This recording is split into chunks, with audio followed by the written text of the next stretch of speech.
आकर्षित होते हैं। नाम जप और इंद्रियों की इच्छा, इन दोनों के बीच मन उलझा रहता है।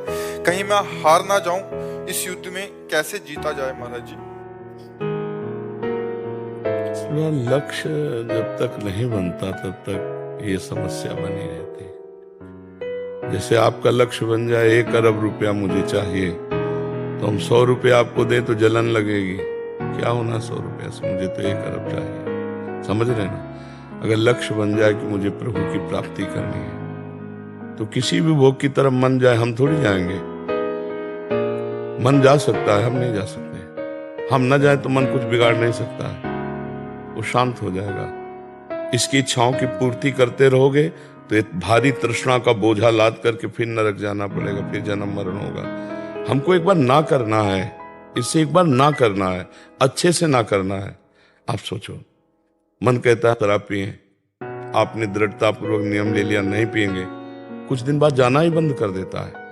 समझिए, फिर कभी दृश्य ऐसा देखा तो फिर मन जा सकता है, पर हम जब ना कह दिए तो मन उसमें राजी हो जाता है धीरे धीरे।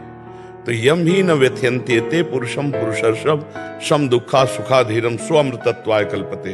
जो मन और इंद्रियों के द्वारा विषयाकर्षण से दी हुई वृथा को, अंदर जो क्लेश होता है उसको सह लेता है, लेकिन गलत नहीं जाता, वो भगवान को प्राप्त होता है, वो अमृत पद को प्राप्त होता है। तो अपना लक्ष्य दृढ़ रखिए, आप कैसे फिसल सकते हैं? हमारा जब लक्ष्य ही नहीं है तो हम फिसल कैसे सकते हैं? जी कश्मकश रहती है अंदर से, ऐसा लगता है कि मतलब नहीं जीत पा रहे हैं, नहीं जीत पा रहे हैं। फिर नाम जप रोकता है, नाम जप। अच्छा, तो हरा भी क्या दे रहा है आप हमें बताओ? ऐसे बड़ी कोई भी भूल नहीं हो पा रही है, लेकिन छोटी छोटी भूल हो रही हैं, और वो भी। आप चिंता न करो, आप चिंता न करो, ये तरंगे हैं, मन की तरंग मान ले, बस हो गया भजन। इसको मारना है, बस शांत रहो, कुछ नहीं बिगड़ेगा तुम्हारा। शांत रहो, तुम गिरोगे भी तो गोद में भगवान की शरण में हो, उनका नाम जप करते हो। कोई चूक भी हो जाए तो भगवान उधर देखते भी नहीं। हाँ, राहत न प्रभु चित्त चूक किए कि करत सुरत सै बार है की। तो आप गृहस्थी में हो, ब्याह हो गया है, अगर काम वेदना आती है और आप अपनी पत्नी का संयोग करते हैं तो पाप नहीं करते हैं, लेकिन पराई माता बहन की तरफ गंदी दृष्टि से भी देखना पाप हो जाएगा। तो आपको भगवान ने जीतने के लिए एक सुविधा दे दी है। संत महात्माओं की सोचो, उनको तो पूरे जीवन युद्ध करना होता है। अगर 50 वर्ष लड़े और 5 सेकंड फेल हो गए तो 50 वर्ष में पानी फिर गया, कोई माफ नहीं करेगा, कोई नहीं माफ करेगा कि ये साधक 50 वर्ष से लड़ रहा है, 5 मिनट में चूक हो गई, कोई बात नहीं, उठो चलो। ये तो गुरुजन बोल सकते हैं, संसार नहीं बोल। संसार तो बस उसको उसी दिन से उसी दृष्टि से देखेगा। ये बहुत बड़ी चढ़ाई का मार्ग है, और आपको बड़ी सुविधा है। आपको भूख लगी तो भोजन मिल जाएगा, आपको जो वेदना लग रही धर्मयुक्त पूर्ति का आपके पास उपाय है। जरा कभी कभी उनके लिए भी सोच लिया करो, जैसे पूरी जिंदगी दिए हुए संत महात्मा है, कि इनकी सोच में भी कुछ नहीं आना। सोच में भी, क्रिया तो बहुत दूर की बात है। जहां सोच में आया तो फिर क्या रह गया? ध्याय तो विषयांत पुंसांस। अगर विषयों का ध्यान हो रहा है तो संगाते सुपजायते, संगात संजायते कामा, कामात क्रोधो भी जायते, क्रोधात बहुत सम्मोहा, सम्मोहा स्मृति विभ्रमा, स्मृति भ्रंशात बुद्धिनाशो, बुद्धिनाशात प्रणश्यति। आप तो बड़े सुविधा में हो, किले के अंदर से युद्ध कर रहे हो। नाम जप करो, डरो मत, करो सदा तिनके रखवारी, जिम बालक राखे महतारी। हमारे भगवान के वचन है, बस सहना होगा। सहत सहत बाढ़े भगत गृह तन गुरु हितगार। अंदर जो आक्रमण हो रहे हैं उनको सह जाओ तो महात्मा, और टूट गए तो फिर बिखर जाओगे, फिर भगवत मार्ग से अलग हो जाओ।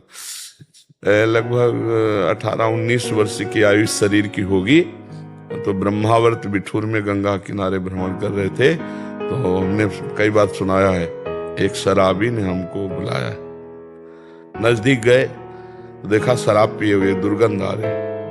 भाई क्या कहना चाहता है? बोला हमारे पीछे आओ। तो हम कौतुकी स्वभाव के, आखिरकार क्या करेगा ये, देखते। वो पीछे ले गया और वैकुंठ धाम में ले गया, और भगवान श्री हरि की छवि को ऐसे देख। बोले देखते इस मूर्ति को? हम कहा हाँ। बोले नीचे क्या है? कहा संगमरमर। ये मूर्ति किसकी है? हम कहा संगमरमर की। बोले समझा कुछ? हम कहा नहीं। बोले इस मूर्ति को तिल तिल काटा गया, टूटी नहीं तो भगवान बन के पूज रही, और ये टूटा तो पैरों के नीचे रौंदा जा रहा है। संगमरमर वही है और संगमरमर वही है। ए तू बाबा जी बना, टूटना नहीं। तो हमने उसको उसी समय पंचांग प्रणाम किया था कि भगवान मुझे इस रूप में शराबी काबिले करके, और हमें जब कभी ऐसी समस्या मानसिक शारीरिक हुई तो उसके शब्द गूंजने लगते, ए टूटना नहीं, टूटना नहीं, जो टूटा वो बिखर गया, रौंदा जाएगा जो टूट जाएगा बस। तो कहीं से भी शब्द मिले ना, वो भगवान के ही शब्द होते हैं। बहुत जगह भगवान विविध उपदेश देते हैं। एक बार हम परिक्रमा कर रहे थे तो वृंदावन में वो मतलब चटिया स्थान के इधर ऐसे अखाड़ा है, वहीं सामने पीपल का वृक्ष है, तो ठीक पीपल के वृक्ष के ऊपर लघु शंका कर रहा था। तो पहले तो मुझे लगा अर्घ दे रहा है, क्योंकि ऐसी सोच ही नहीं थी कि कोई लघु शंका कर सकता है। और जब नजदीक गए परिक्रमा करते हुए तो देखा कि लघु शंका, वासुदेव भगवान का स्वरूप पीपल का वृक्ष है, लघु शंका करता है। ए बड़े ज्ञानी बनते हो, इसमें वासुदेव दिखाई दे रहा, मेरे में वासुदेव नहीं दिखाई। वो गलती हो गई आपका, गलती हो गई, गलती हो गई। तुरंत प्रणाम किया, कहा भगवान धन्य है आप ही सच्चा ज्ञान देने वाले हो। तुम एक वृक्ष पे वासुदेव दिखाई दे रहा, मुझ में वासुदेव नहीं दिखाई दे रहा। अब प्रणाम किया, कहा प्रभु गलती हो गई। जगह जगह भगवान उपदेश देते हैं। अपने को बहुत सावधान रहना है, सहना है और भजन बढ़ाना है, हारना नहीं है, हारना नहीं। एक जीवन में स्वभाव बना लो, हार के भी नहीं हारना है। अगर 100 बार हारेंगे तो 101 बार चढ़ेंगे, हम रुकेंगे नहीं, हम भगवान की प्राप्ति करेंगे इस जन्म में। इसलिए धैर्यवान बनो। ये आक्रमण तो होंगे, अगर विजय श्री के लिए चले हो युद्ध में तो आक्रमण तो होंगे, काम के, क्रोध के, लोभ के, मोह के, मद के, मत्सर के। चतुर सुजान वही है जो साक्षी भाव से सह जाए, उसके अनुसार क्रिया ना करे। अगर हो भी जाए तो फिर सावधान हो, फिर चलो। ये बहुत बड़ा मजबूत हृदय वाले का मार्ग है, कायरों का मार्ग नहीं, भगवान का मार्ग कायरों का नहीं। काम बनाने के लिए पहले काम का नाश करना होगा, ऐसे नहीं होता। कोई भी कार्य ऐसे नहीं बनता, पहले कामना का मर्दन किया जाता है। 10,000 वर्ष दाहिने पैर के अंगूठे केवल खड़े होकर ऐसे पत्नी प्राप्त करने के लिए करदम जी ने तपस्या की थी, तब उनको भगवान ले आकर के देहूती जी के लिए। तो हम लोग कामना करते, क्या तपस्या करते हैं, क्या भजन करते हैं, क्या भगवान के लिए अर्पित करते हैं। लोग समझते हैं कि मंदिर गए, भगवान से कह दिया तो हमारा काम पूरा हो जाएगा, ऐसे नहीं। तो धैर्य पूर्वक रहो, आगे खुद आप देखना। मतलब आप तो आए और आपको उत्तर मिल गया। हम लोग तो ऐसे भटक रहे थे गंगा किनारे कि कैसे धीरे धीरे धीरे धीरे धीरे धीरे जब हार गए हृदय से और प्रभु का आश्रय लिया तो जीत गए। जब तक अहंकार साधना का था तब तक कुछ नहीं बना, और जब रोना शुरू हुआ तो फिर सब बात बदल जाती उनके चरणारविंद के बल से। बिन रोए किन पाइया प्रेम प्यारा मीत। तो सही पूछो तो एक काम बढ़िया हो रहा है, आपका अहंकार नष्ट हो रहा कि मैं किसी योग्य नहीं हूं। ये काम क्रोध को भी हम धन्यवाद देते हैं कि इन्होंने हमें भगवान तक पहुंचाने में बहुत सहयोग किया, क्योंकि जब ये आके ताल ठोकते तो हम घुटने के बल हो जाते, तो अपने आप पता चला हम कुछ नहीं है। तो ऐसे ही जैसे कोई भयावह चीज आवे तो भाग के अपना जो रक्षक उसी की तरफ जाएंगे ना, तो इन्होंने शरणागति हमारी पुष्ट कर दी।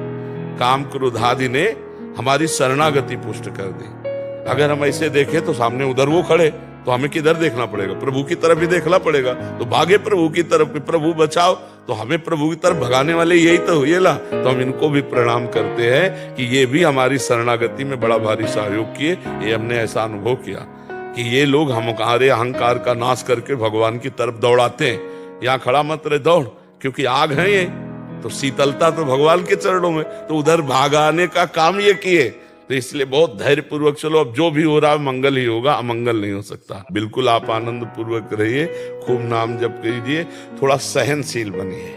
सहनशील, आशय उदार, धीरज सहित विवेकी, सहत सहित बाढ़े भगत गृह तन गुरहित गार। जो सहन कर गया बहुत आगे बढ़ गया, चुप शांत। ऐसे कोई तुम्हारे ऊपर थोड़ी है।